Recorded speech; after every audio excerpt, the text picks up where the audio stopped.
Our event is titled Preventing Addiction, Mental Illness, and Homelessness. And we have the opportunity to focus on such tremendous issues that are affecting our country, that are affecting our state, our county, and even our cities. And there may be some of you who are participating today that have your own personal struggles with them, but there is hope.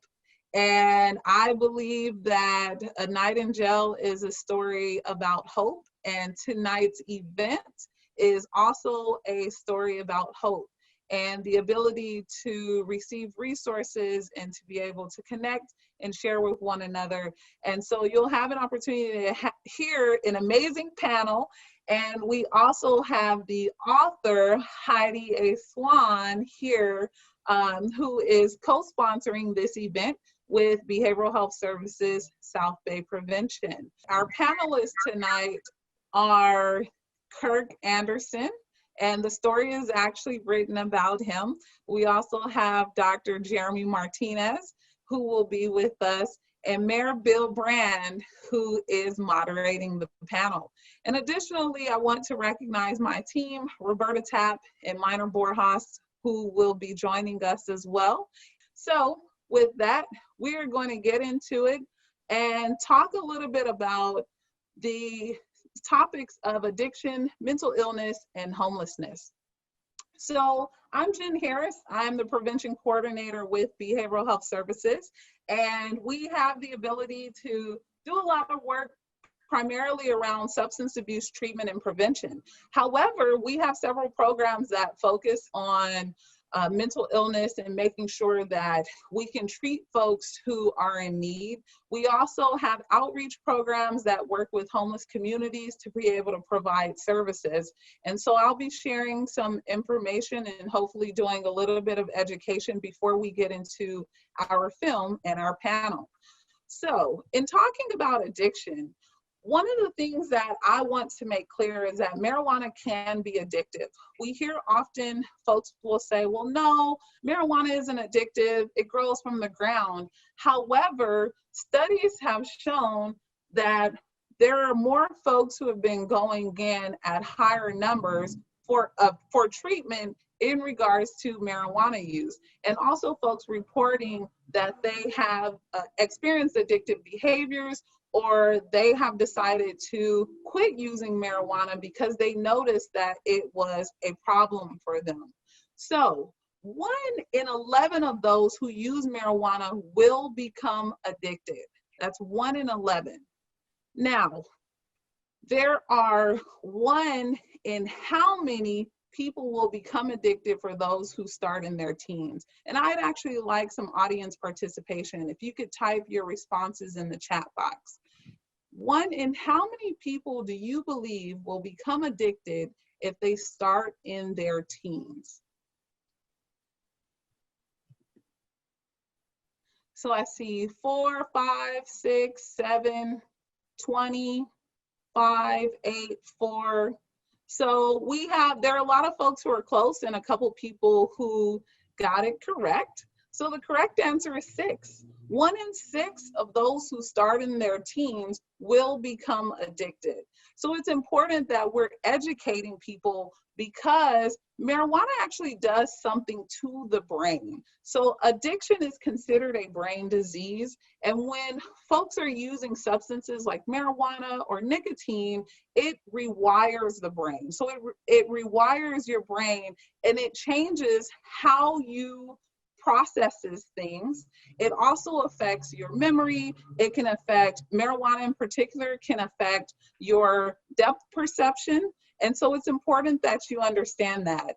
We also wanted to talk about edibles, and just briefly. So with edibles, they are products that you can consume. We see most people have experienced some level of edible consumption for those who use marijuana, and they've experienced psychosis or have reported that they've experienced psychosis. Additionally, THC levels can be as high as 95%.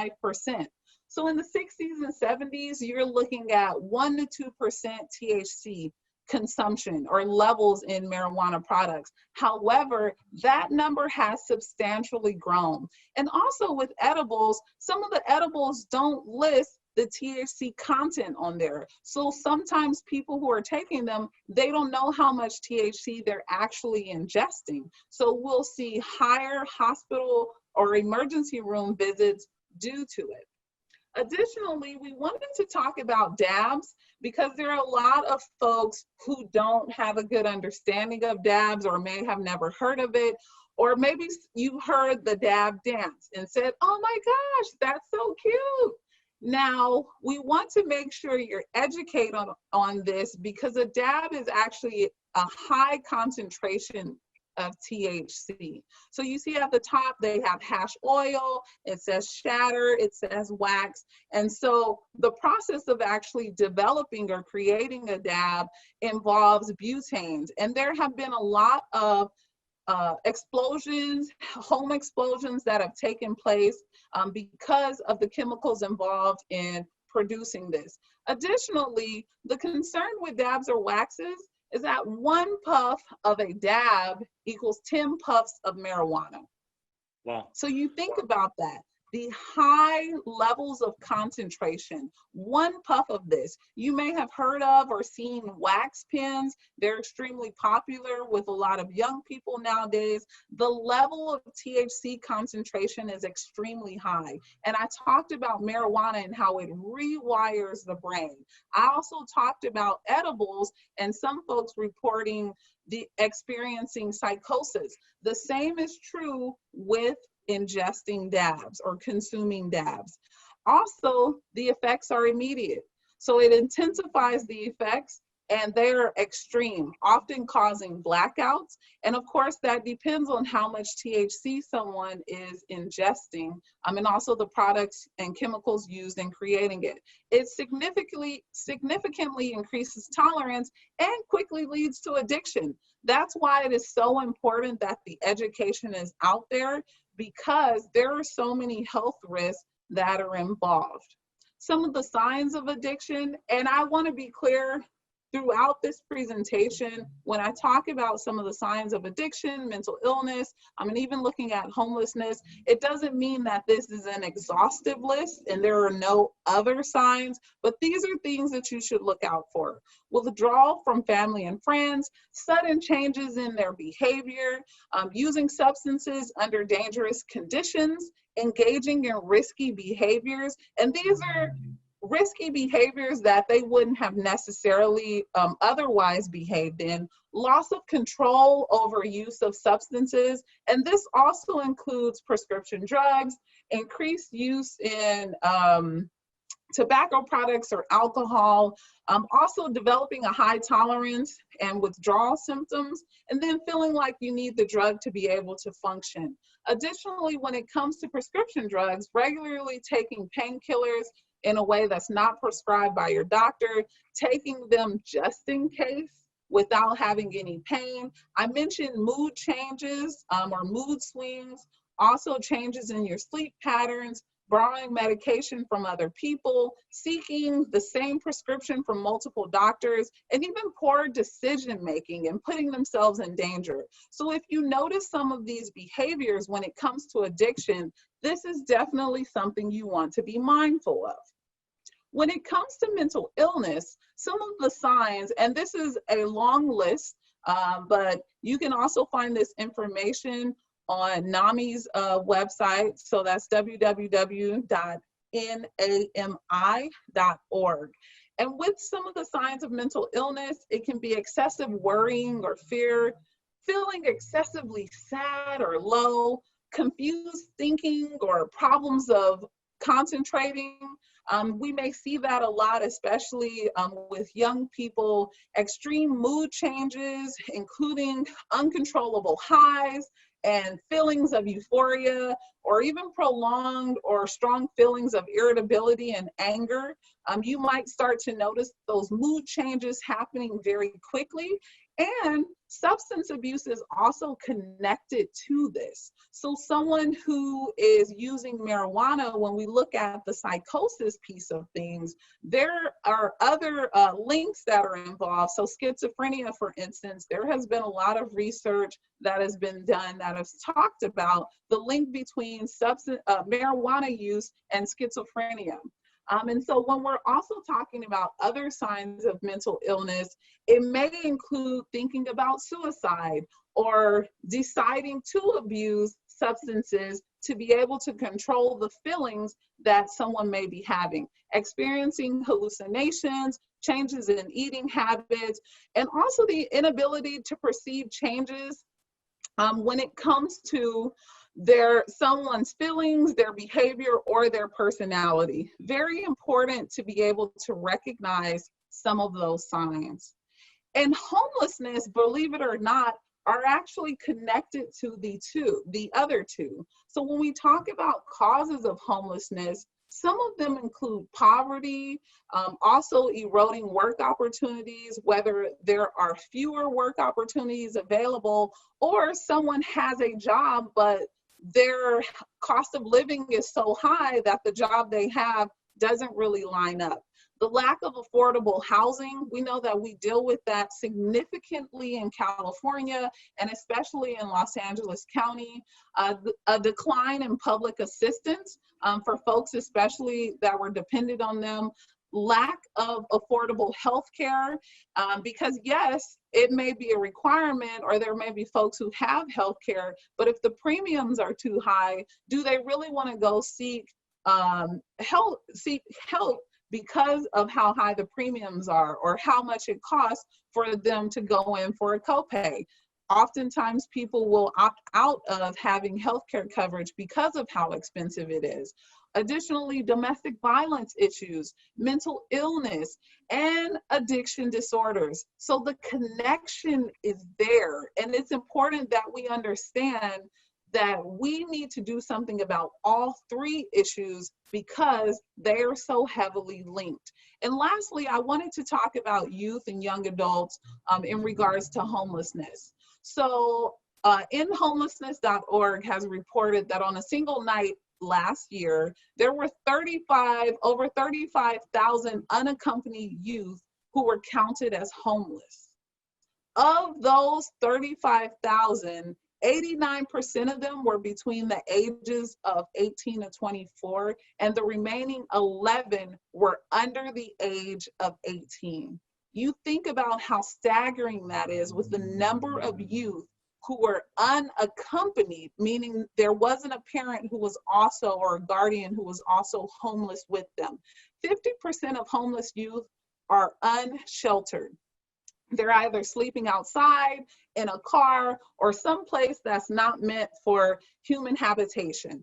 And when we look at youth homelessness, it's often rooted in family conflict. We'll hear that a lot, that there were so many issues happening at home that they no longer wanted to be there, or it wasn't a safe environment.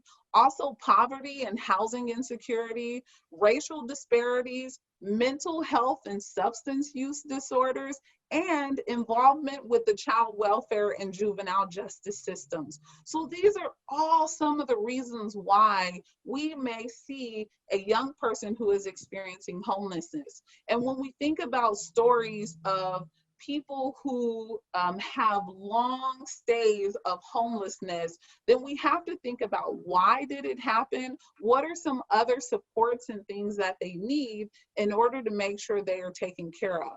And so, as you can see, substance abuse, mental illness, and homelessness are all connected. And all of these things play a role in our society. And so we'll have an opportunity to be able to hear Kirk's story and also find out from Dr. Jeremy about some of the things that, from a doctor's perspective, that we need to know. So President Barack Obama said, change will not come if we wait for some other person or some other time. We are the ones we've been waiting for. We are the change that we seek. And I believe that, as I mentioned earlier, this is the opportunity for us to provide hope and for everyone to receive education on this topic. So I know that there have been, there may be some questions. We're going to hold them until we get to the panel portion. So with that, I will say thank you. And we are now going to look at the NBC interview with Miss Heidi Salon. I'm Angie Crouch in Manhattan Beach with the story of a mentally ill, drug-addicted homeless man who made a film about his life in the hopes of preventing others from going down that same path. That story just ahead. Who are you? Danny. Why are you following me? Hey, help me. New at 6, a new film written and produced by a South Bay brother and sister hopes to raise awareness about mental health, addiction, and homelessness. NBC4's Angie Crouch live right now in Manhattan Beach with more about this very personal story behind the film. Angie. That's right, Colleen. Coming up at about 7 o'clock, about 200 people are expected to gather here at American Martyrs Catholic Church in Manhattan Beach for a screening of this short film. As you mentioned, it was written by a Hermosa Beach brother and sister about his troubled life on the streets with the hopes that others can help avoid the same fate. The movie A Night in Jail is a fictionalized account of the real life of Kay Anderson, a schizophrenic drug addict who cycled in and out of the criminal justice system during his 10 years while living under a bridge in Seattle, having repeated delusions. Who are you? Danny. Why are you following me? Hey, help me. The real Kay Anderson is a college-educated man from a loving family who began using drugs as a teen, not realizing he was suffering from schizophrenia. I thought I was in touch with the spirit world, and so of course the FBI wanted to know about the spirit world, so they were watching me. It's too late now. The film, written by Anderson and his sister, was shot in a garage in Hermosa Beach and at the Redondo Beach Police Department. The filmmakers hope to show the movie to high schools to educate young people about the dangers of drug use and to show that homelessness can happen to anyone. This is a cautionary tale for teenagers. We want to prevent more homelessness. Anderson's sister eventually convinced him to get mental help. I started seeing a psychiatrist. I started taking anti-schizophrenic drug, and while I was under the bridge, and my delusions went away. And so suddenly I wasn't John the Baptist, I wasn't anybody special.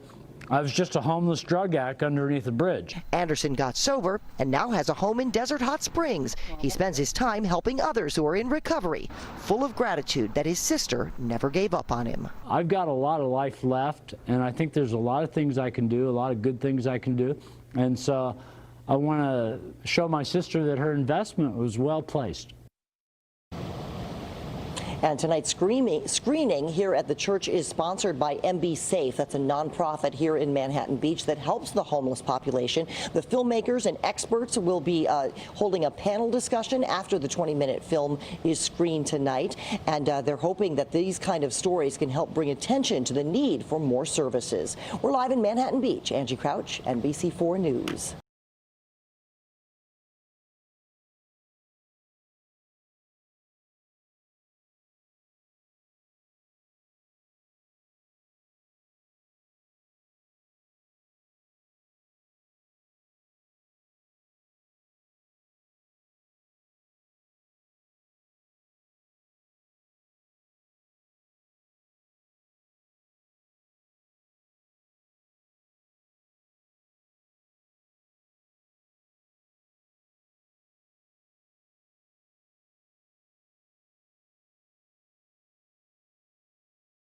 With these creative works, my brother and I want to tell teenagers what we wish we knew when we were their age. Because back then, there was no information that there were any risks with marijuana use at all. But my brother was addicted to it when the THC content was only 5%. And as Jen described, that THC content has risen greatly in the years, and now that increases the risk for its addiction. It also increases the risk for a person to like other drugs like opioids and cocaine. And it was addiction to cocaine which caused my brother to give everything up and live underneath the freeway. Additionally, as Jen described, marijuana is linked to mental illness. So did my brother's use of marijuana pull the trigger for his schizophrenia? We may never know, but he will tell you that he wishes he never even tried it. He's here on our panel and he will be happy to answer the questions for you. So, and now I get to introduce our moderator of the panel, Bill Brand. Bill was elected mayor of Redondo Beach in 2017. Before that, he was a council member for Redondo Beach, representing District 2 for 8 years. District 2 includes the pier, the waterfront, King Harbor, Redondo Union High School, and the power plant site. Bill has lived in the South Bay since 1966 and graduated from PV High School in 1976. He moved to Redondo Beach in 1980. It is my great pleasure and honor to introduce the moderator for our event, the Mayor of Redondo Beach, Bill Brand. Well, thank you, Heidi. It's quite a pleasure to be invited to this. You know, I really got a lot out of the film. Really want to thank you and all the other producers that made it. I think it's very helpful, very instructive, and pretty eye-opening for some who don't really realize the dangers of marijuana. I grew up in the 70s, had some recreational, what should I say, experiences with it. Luckily, they were only recreational, but some of my friends, it wasn't such a mild experience for them. So whatever I can do going forward to help people better understand it, especially the youth, I'm happy to do that. So, and as you said, it's a whole lot different. You know, for those of us that are older, marijuana nowadays is a whole lot different than it was back in the 70s, 80s, 60s. So with that, we have two very appropriate panelists with me today. One is Kirk Anderson, Heidi's brother, and the other one is Dr. Jeremy Martinez. So why don't we start with Kirk? Kirk, why don't you go ahead and introduce yourself? Hi, my name is Kirk Anderson, and I'm happy to be here. I'm happy to be alive. I'm happy to be clean and sober, and I'm glad I'm not under that bridge anymore. So are we. And Dr. Martinez, why don't you briefly introduce yourself? Dr. Jeremy Martinez. I'm a psychiatrist. I specialize in addiction, and I currently work at the Los Angeles County Department of Mental Health, working on both initiatives related to substance use disorders as well as homelessness. So there was a question about homelessness in the chat, and that's one of the reasons that I answered it, because this is an area of interest for me. Great. I'll ask you a question real quick, Dr. Martinez. What percentage of homeless have a substance abuse problem? You know, it's a really great question, and it's extremely high. Unfortunately, some of these numbers are a little bit hard to track. Sometimes studies will say that they're as high as 80%. Others, it's closer to 30%. So it really varies. Unfortunately, it's a population that's extremely hard to track. Sure. Well, why don't you tell us, what is psychosis and what is schizophrenia, and what's the difference between the two? Yeah, so psychosis is a symptom. It's a symptom that looks like an experience where your reality is not the same as everyone else's reality. So this might include hearing voices. It might include seeing things. It can also include these thoughts that are not correct, such as believing that someone's following you or trying to harm you. And something that's very common in both schizophrenia as well as bipolar disorder. But not all psychosis is schizophrenia or bipolar disorder. We also can have psychosis that's produced by a substance. So we have substance-induced psychosis, which cannabis can do. We also have sometimes medical conditions that can lead to psychosis. So it's really it's a symptom, and it's a severe symptom that points us in the direction of needing to do more evaluation. Okay. Well, what is schizophrenia? Give us a better idea of what schizophrenia is and how marijuana can. Yeah, so schizophrenia is a disorder that affects about 1% of the population worldwide. It is a disorder that includes both positive and negative symptoms. So the positive symptoms are things that experiences that are created by your brain that don't truly exist, such as hearing a voice or believing something that's not true. The negative symptoms are they have to do with things not being there that should be there, such as slowing down your thinking. A lot of times it's really cognitively difficult for people with schizophrenia. There's a changing of their facial expressions, which we call affect. So there's a number of things that are also kind of taken away that we might expect to see in a normal individual. So those are the negative symptoms. This is a disorder that one important feature of it is the time that it starts. So for men, that tends to be in the late teens or early 20s. And for women, it tends to be in the mid 20s to late 20s. So when we're evaluating someone, that's a really critical piece that we look at, is how old the person is when these symptoms are developing. So how does marijuana fit into these two different disorders? How does it affect or cause psychosis, or maybe increase your chances of schizophrenia, or increase your experiences in schizophrenia? Mm-hmm. So what we know from all of the research about marijuana is that people who smoke marijuana are 3 times as likely to develop psychosis. If they're using high potency marijuana, such as the dabs or wax, they're 5 times more likely to experience psychosis. Now, what has been debated in the medical world is whether this cannabis use is producing a mental disorder, or whether it's bringing on a mental disorder that maybe would have been milder or wouldn't have been obvious without the substance. And I tend to think that it falls in the latter category, where some people have a genetic predisposition to developing mental disorders. And if you put a substance like cannabis in the mix, they start to develop more significant symptoms in other people. And that goes for addiction as well. Interesting. What about paranoia? Why a person should pay attention to feelings of paranoia from using pot? Yeah, so this is a very common symptom that people have, this experience of being paranoid while smoking marijuana. Paranoia is a psychotic symptom. It's a symptom of psychosis.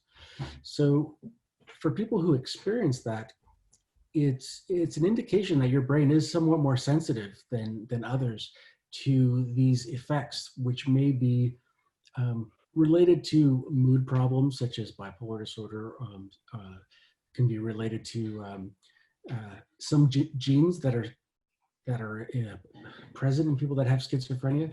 Just because you have the experience of paranoia doesn't mean that you're schizophrenic or that you have bipolar disorder, but it is an indication that your brain may be a little bit more sensitive to these substances. So it's something to pay attention to. Well, can you give an example of someone experiencing paranoia? Maybe they smoke some pot and then paranoia comes on. I mean, what? Mm-hmm. So a real common symptom of paranoia is believing that others are laughing about them, that other people are talking about you. It can also be an experience that is like you believe other people can read your thoughts, or you can read other people's thoughts. You know what they're thinking. It can also include hearing voices. It has been described as having visual hallucinations as well. So the paranoia is really this symptom of that, believing others are conspiring against you in some way. Okay, well, thank you for that. Kirk, why don't we turn to you, and maybe you can describe your experiences with schizophrenia, how pot affected that, and yeah, why don't you try to describe some of those experiences for us? Well, the real simple way to put it is the way I put it to the psychiatrist when I got my evaluation. Basically, I would step off a curb and I would hear the word wrong in my head. And of course, my thinking was, where'd that come from? What does that mean? And it would distract me. And that was enough to get me a diagnosis of schizophrenia. Interesting. And any other experiences that, besides stepping off a curb and hearing the word wrong, that led you to think that, Well, my understanding is that, I have a chemical event in my head that I choose to interpret as a voice. And it got pretty bad. I had to up my medication when, I'd just be walking down the street and I'd have a thought and I would hear a word or something in my head and it would just distract me and it was pretty loud. So I got my medication increased and that went away. Okay. How did using marijuana, how did you decide to use marijuana and what were you expecting, maybe related to your schizophrenia or not? Well, schizophrenia was not a word, basically, for me, it was getting a library card and reading books. And I read that intoxication was pleasurable. And I was, a lot of my teachers were from the 60s. And the idea was that in the 50s, they had their cocktails, and in the 60s, they had their joints. And so I experimented with marijuana. And, it was like going to the amusement park, and seeing the funny mirrors and seeing two lights where there was really only one. And I thought it was fun. And, I don't know how long it took for me to become addicted, but pretty soon I wanted to be high all the time. And I smoked marijuana daily for about 10 years. Wow, 10 years. I think what you describe is typical of most people who, like myself, when I was in the 70s and growing up, everybody's having fun and it's just something that, hey, let's try that and more fun. So yeah, to think you're addicted for 10 years is amazing. How long do you think it took for you to say, okay, I'm addicted?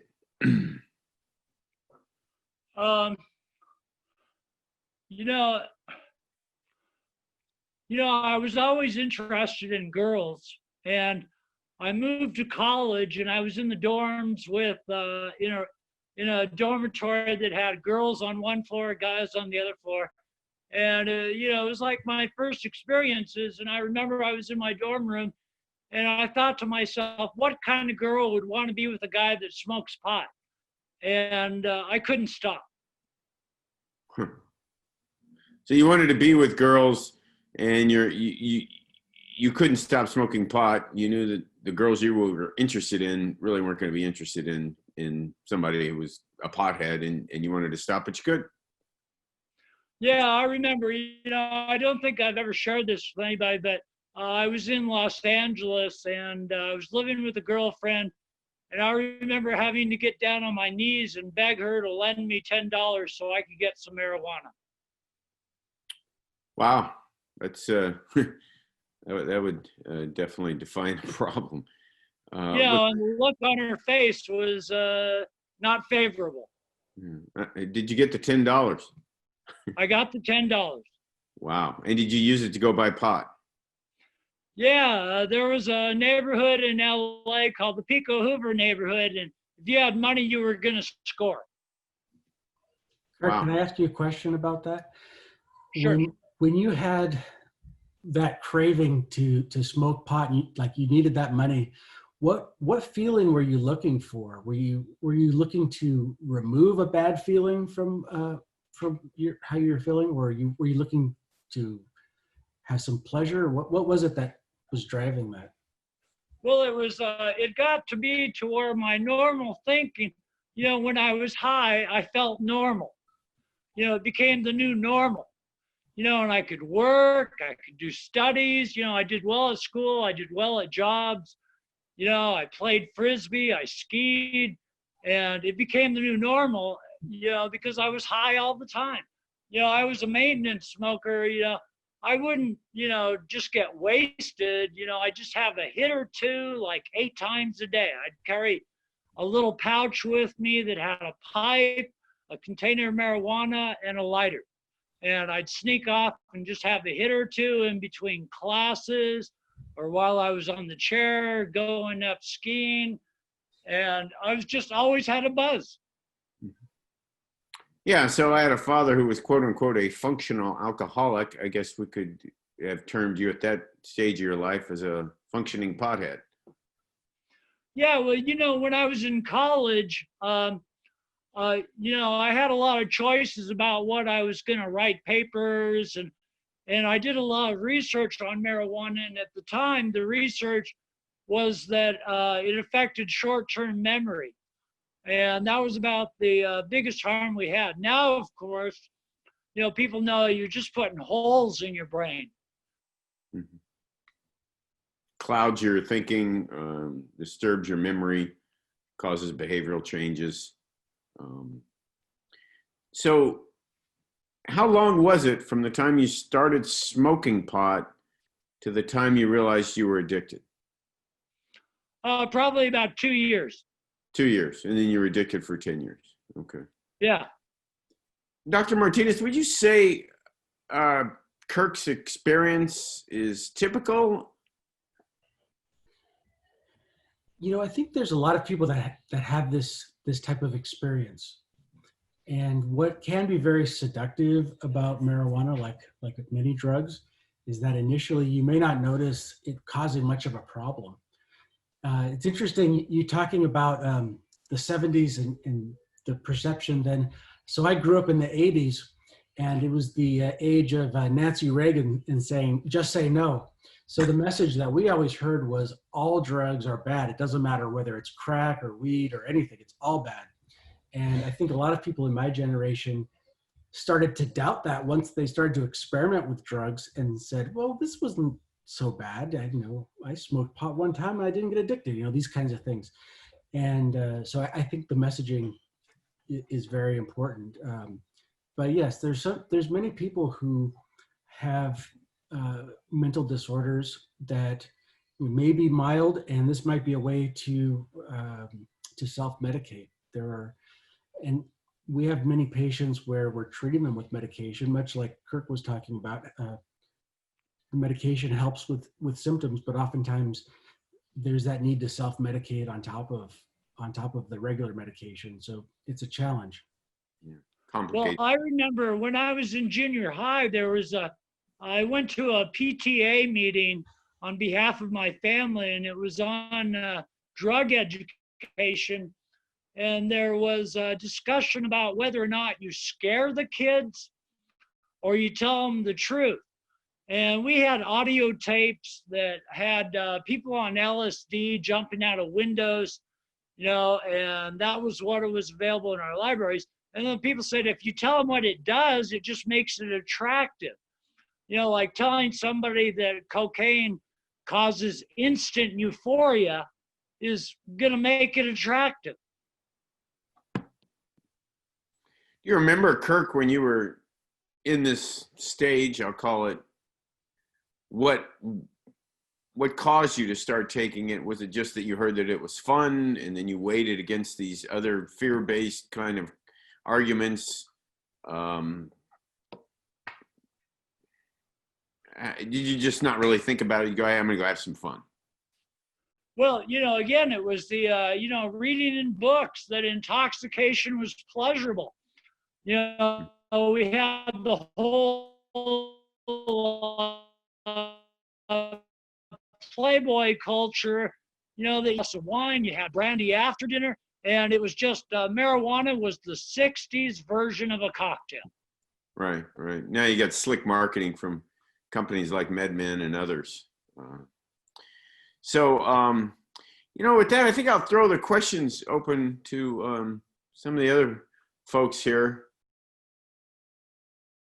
There was a question in the chat about whether marijuana could lead to Alzheimer's, and that's something where the jury is still out. But there are some molecular models that could potentially explain some early onset Alzheimer's. So it's possible. We're finding out more and more every day about this, and unfortunately, what we're seeing now that we have smokers that are smoking these really high concentrations, all of these problems that pop up, the really significant ones, they tend to be with those smokers. So for example, there's something called cannabis hyperemesis syndrome, which essentially is just vomiting that goes on and on and on. And the classic thing with this is that when someone takes a hot shower, it makes that symptom go away. And it used to be considered a pretty rare syndrome, but now we see it in the emergency rooms all the time. So unfortunately, I think we're going to start seeing more clearly all of the problems that are associated with cannabis because of these really high concentrated products.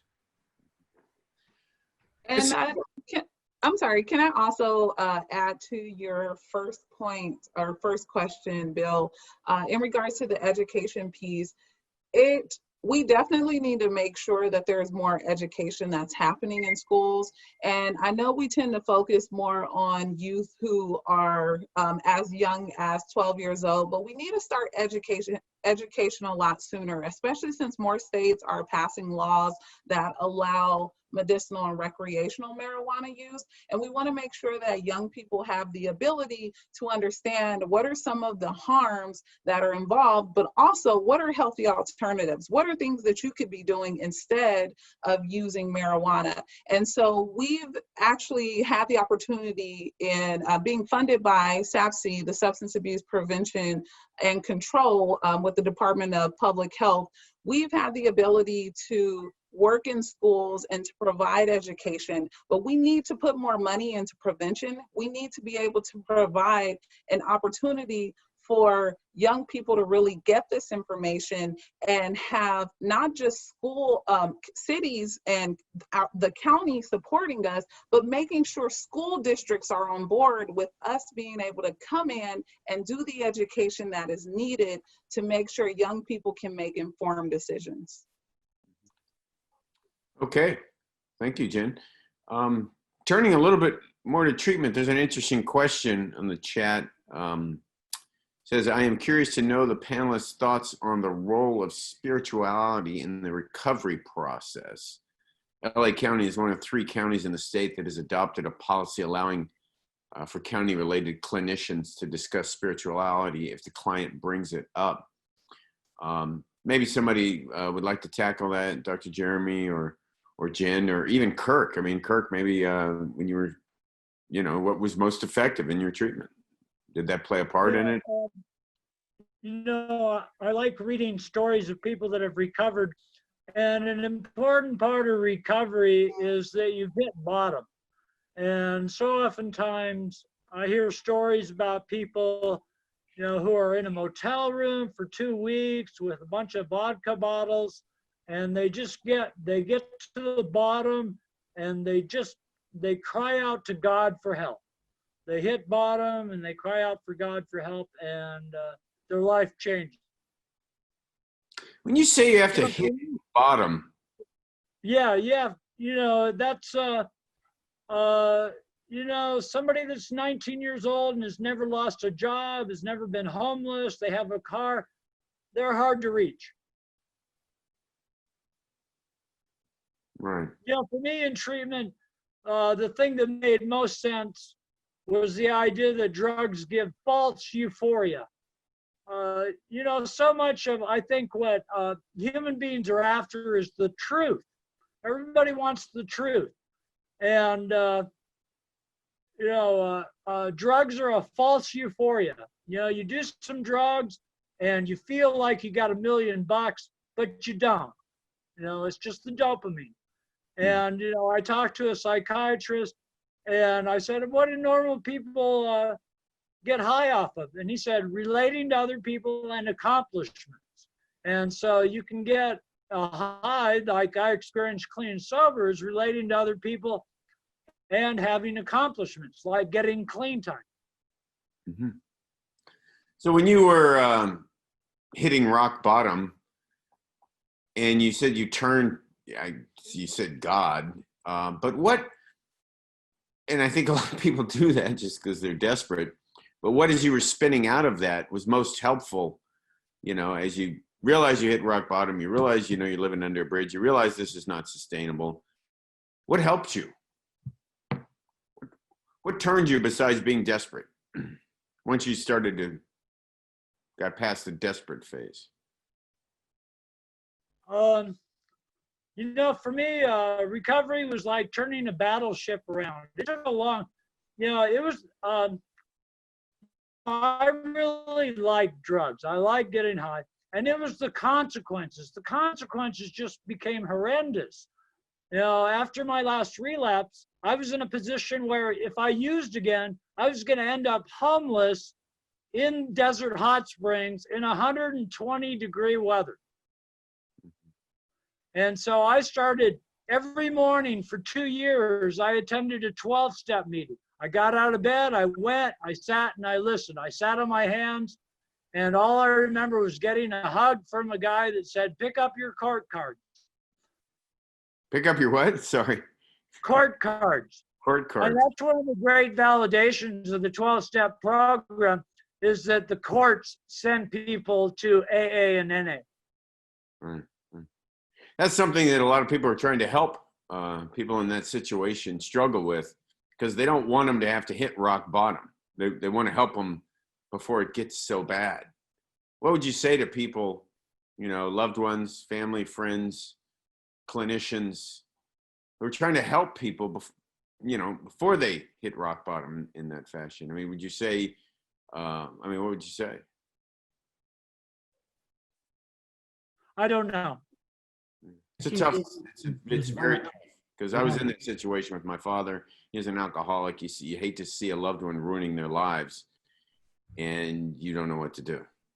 And he. I don't know if this answers the question, but I was at a 12-step meeting, and I had a 21-year-old gal sitting next to me, and she had an ankle bracelet on. She had 3 DUIs. And she told me she just couldn't see her life without drinking. And the speaker got up there, and it was a woman that had some clean time, and she talked about doing 5 years in prison for vehicular manslaughter. So hearing stories from fellow addicts sounds like what you're intimating. Anyway, I apologize, you guys. I have to go.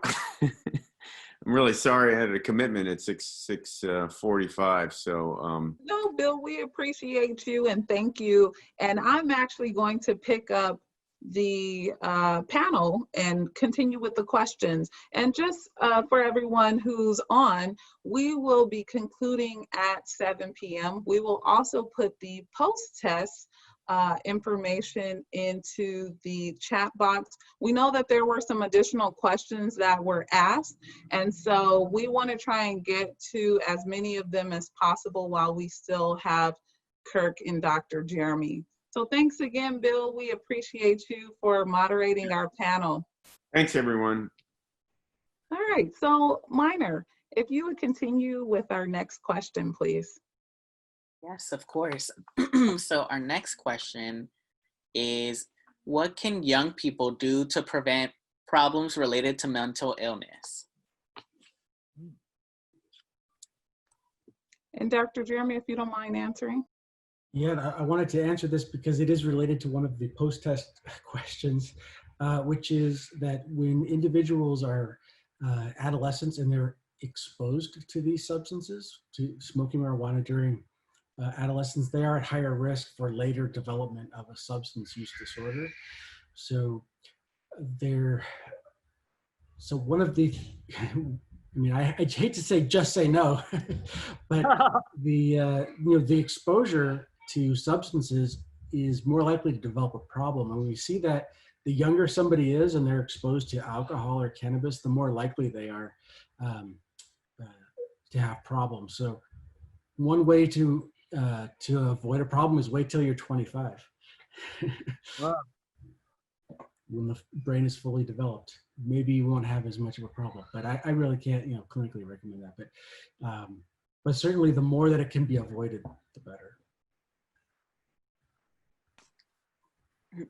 Okay, so thank you. What else I think is worth saying is that when you look at the rates of substance use and characteristics of the individuals using substances, a lot of people who have depression or have had childhood abuse, or have other kinds of mental health problems, have higher rates of cannabis use.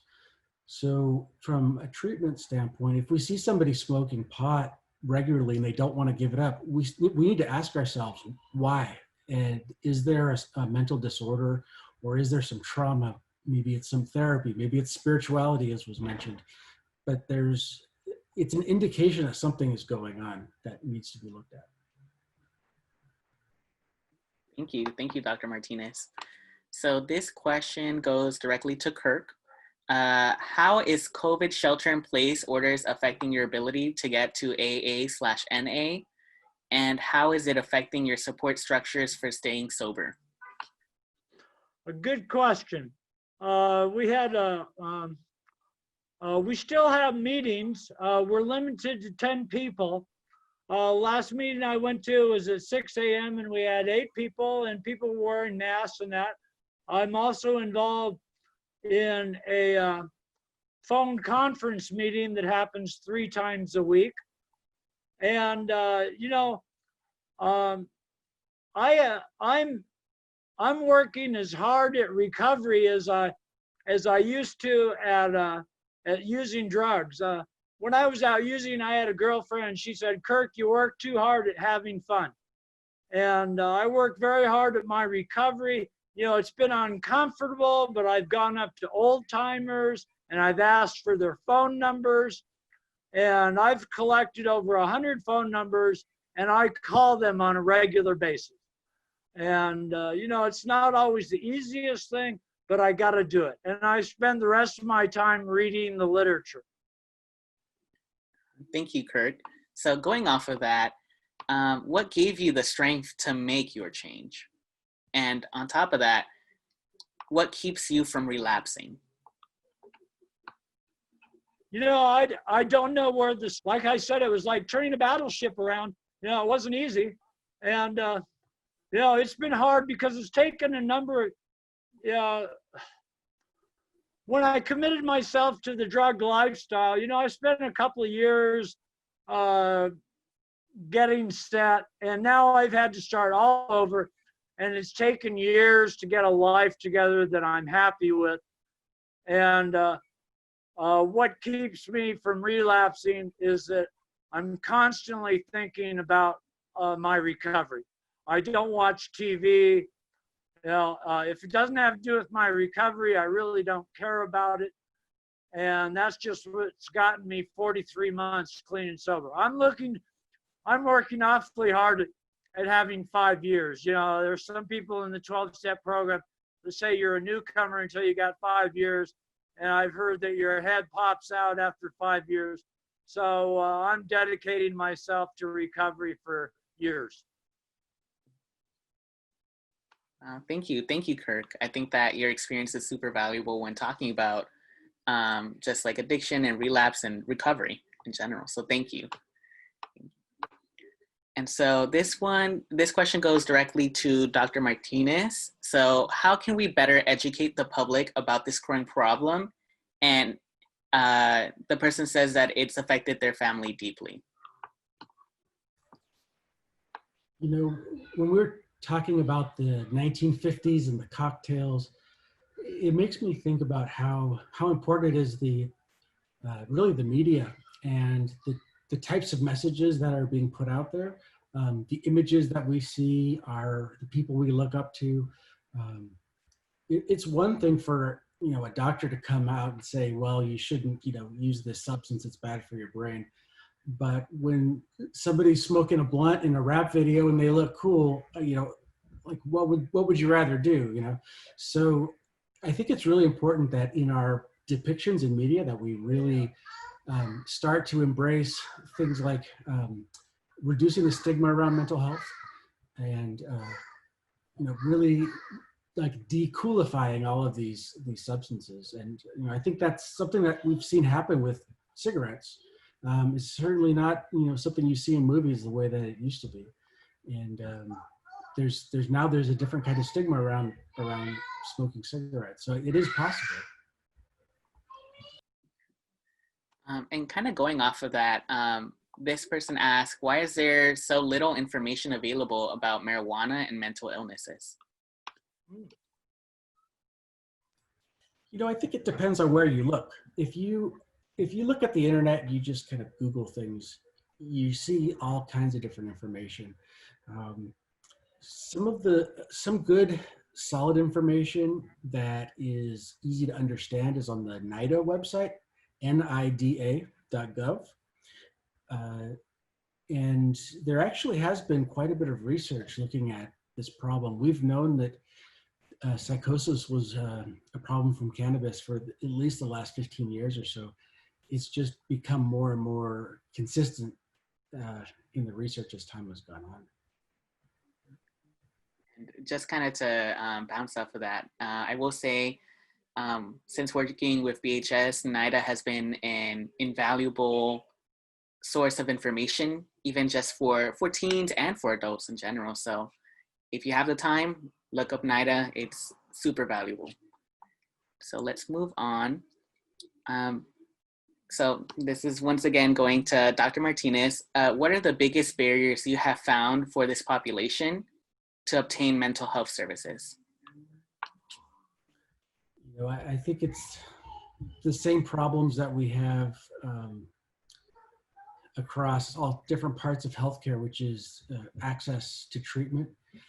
And I also think for both substance use disorders and mental disorders, we see the stigma around, even in our legislation, we see how it's treated differently than other mental disorders.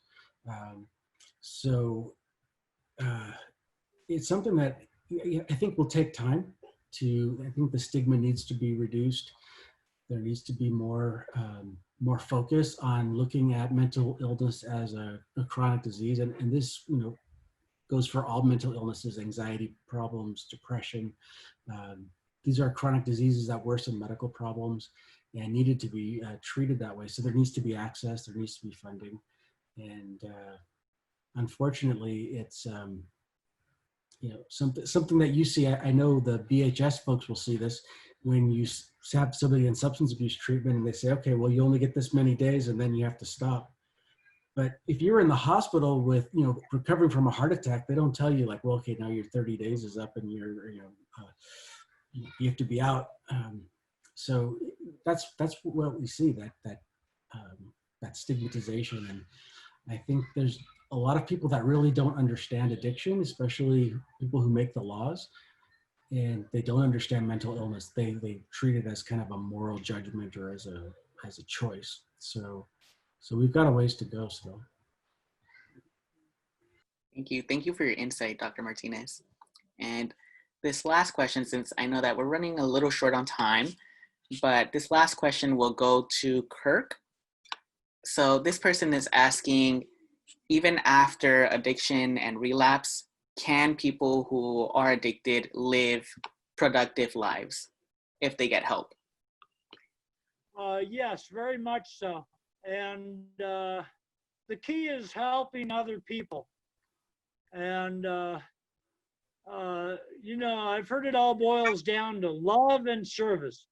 And I go out of my way to help somebody that's new. And that gives me a great feeling. It's a natural high. And so, you know, I'm dedicating the rest of my life to help other people get clean and sober. Thank you. Thank you, Kirk. Do you have any resources that maybe people can look into? Or any resources that you looked into in particular?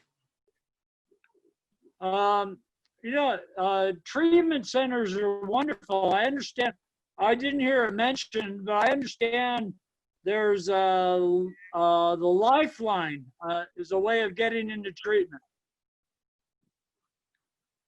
And Dr. Martinez, do you have any resources for anyone?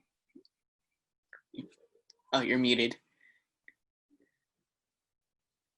I'm going to share my screen because I have a resource that I'd like to share,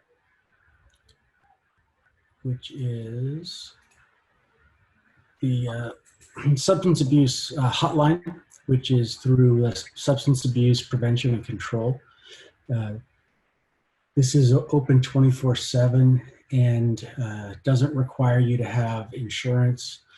And it can be a good place to start if you have a problem with a substance, or if you you know somebody has a problem and you're kind of stuck and don't know what to do. And can anyone call this number, or are there guidelines or anything like that? Anybody can call this number. Now, if you say, for example, if you're looking for treatment and you have insurance, you can also go through your insurance company to get a recommended treatment provider.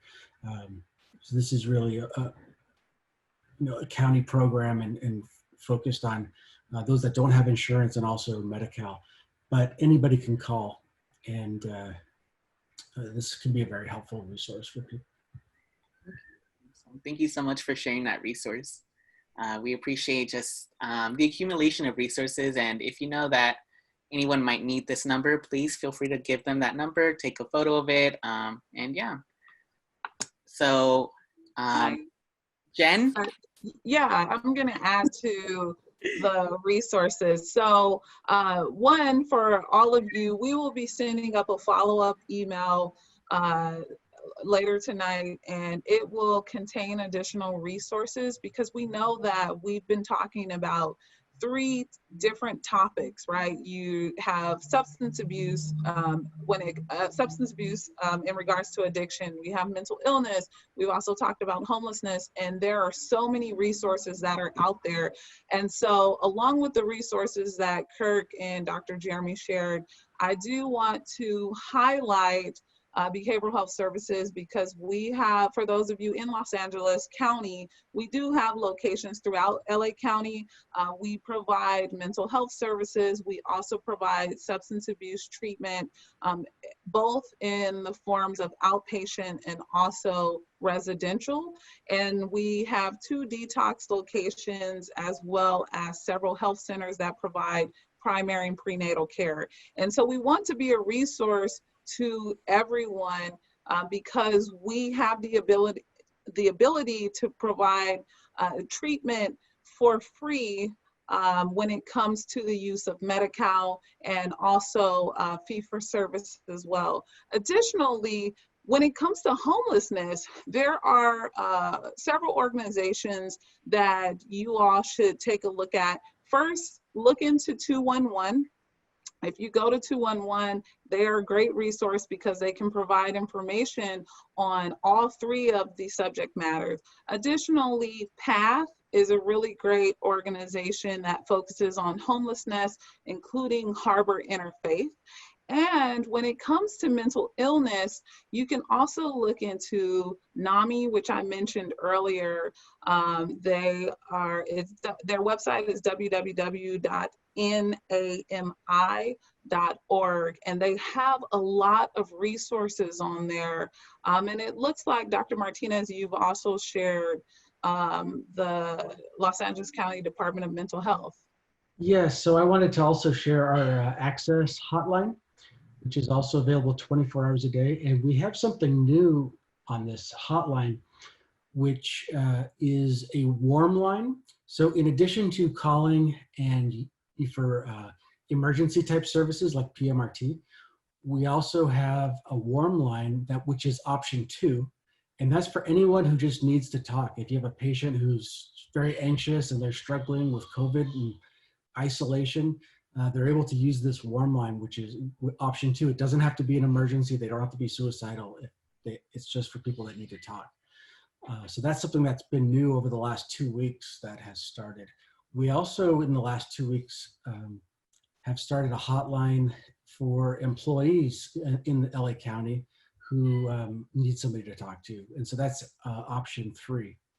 So this is, this number has a few different options, and it'll give you the menu as you go through it. So if you can't remember, just write this number down or put it in your phone in case there's any issues for either patients or employees. Yeah, thank you so much for sharing that. I definitely think we need to make sure that We provide a lot of resources. And something that we wanted to make sure we also mentioned is we understand that we are living in times that we couldn't have imagined we would be in with COVID-19. And we want to make sure everyone is taking care of their mental health and taking care of themselves. There are a lot of resources that are available right now due to COVID-19 and the impact that it's having on our communities and us as individuals.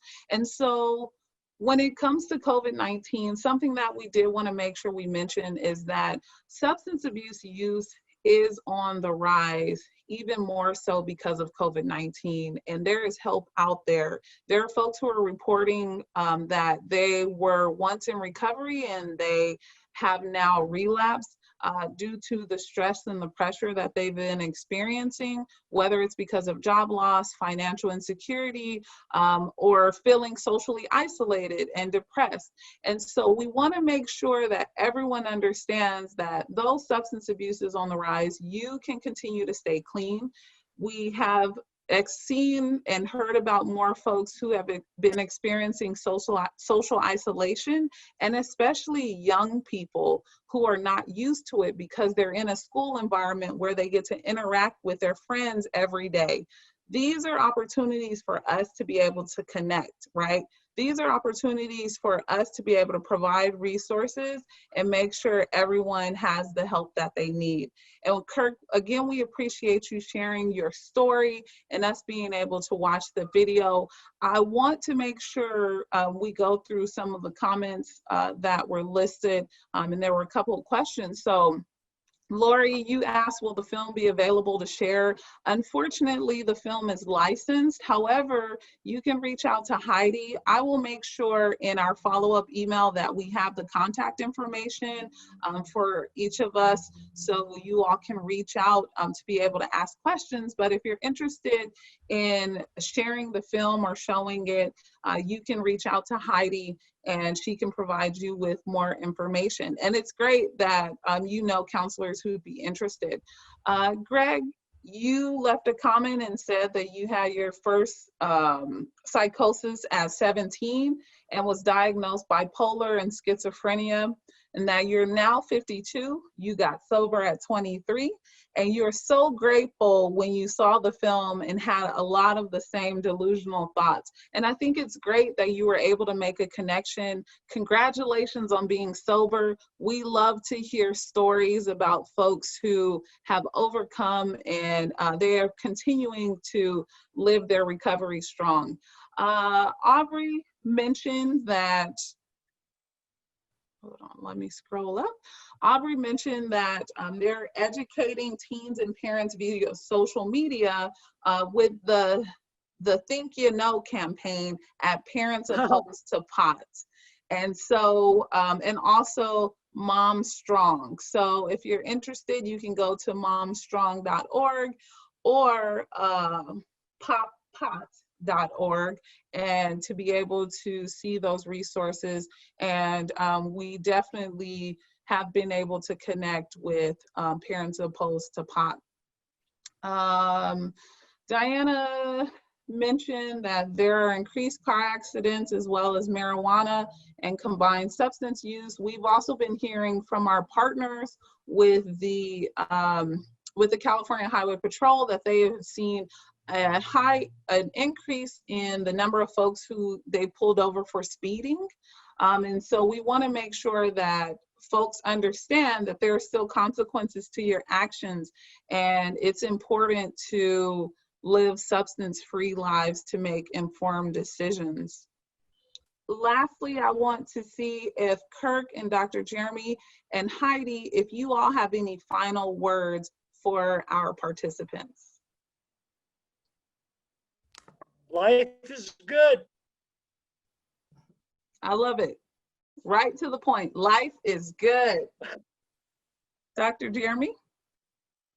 I like what you said about this time of isolation and the increased risk for substances. I mean, we really have to take care of ourselves.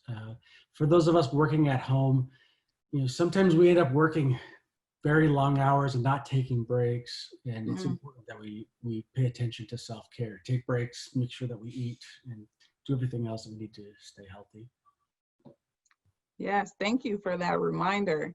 Heidi? I'd just like to thank everybody for joining and the really sweet comments in the chat. That's really supportive to us and makes us feel really good. Sorry about the technical difficulties, but hopefully we got past that.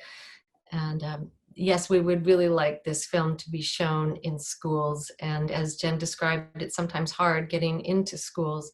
So if anybody has any ideas, please, I am absolutely welcome to them and do what I can to help facilitate it. And you can reach me on anightinjail.com. There's a contact me page. Awesome, thank you. And Minor and Roberta, you all have done a fantastic job with helping with the technical pieces of things and making sure we're able to get things going. And you all work in prevention. Do you all have any final comments for our participants? I would like to say for a final comment is that there is hope, and to never give up, and support your loved ones the best you can, and always be there no matter what. And when they're ready for help, it's good to have the resources that we've all mentioned. So, and best of luck to Kirk. And thank you, Heidi. Thank you. Thanks, Roberta. My final words would be that the best form of empowerment is education. So educate yourself, educate others, but most importantly, keep striving to learn more. And thank you, Heidi. Thank you, Kirk. Thank you, Dr. Martinez, for being here and providing so much insightful information. Yes, and with that, I want to say thank you very much to our panelists, to our moderator, Mayor Bill Brand, to Heidi for being able to work with Kirk on telling his story and creating an awesome film and being able to use young people. We appreciate all of the hard work that has gone into this event. And for the rest of you that are still on here, we want to let you know that this is not the end. We are scheduling an additional event. Hopefully things will level out sooner than later and people will practice responsibility when it comes to COVID so we can start meeting in person, because we want to do an in-person event and we want to involve more young people to provide education. So thanks again. Everyone have an amazing evening. We appreciate you and be on the lookout for our follow-up email. Everyone have a great, great evening. Good night, everybody. Bye.